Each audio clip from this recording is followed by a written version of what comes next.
मंडळी, मातीविना शेती तुम्ही कधी बघितली आहे का? विदाऊट मातीच्या प्लॉटमध्ये किंवा माती नसताना कधी पीक आलेलं बघितलंय का? तर मी दाखवतो, चला तुम्हाला. हायड्रोपॉनिक्स म्हणजे काय की मातीविना शेती.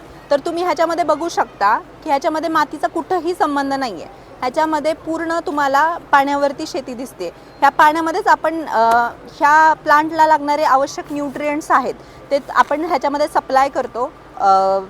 आणि ज्याच्याकडे शेती नाही आहे अशा लोकांसाठी हा एकदम परफेक्ट ऑप्शन आहे. सो बेसिकली हायड्रोपॉनिक्समध्ये 2 टाईप येतात, वॉटर बेस्ड हायड्रोपॉनिक्स आणि मीडिया बेस्ड हायड्रोपॉनिक्स. तर हे आपण जे बघताय हे वॉटर बेस्ड हायड्रोपॉनिक्स आहे.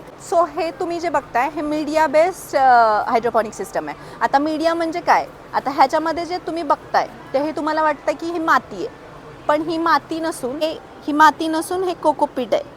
पण मातीसारखंच वाटतं, पण हे नारळापासून बनवलेलं कोकोपीट आहे.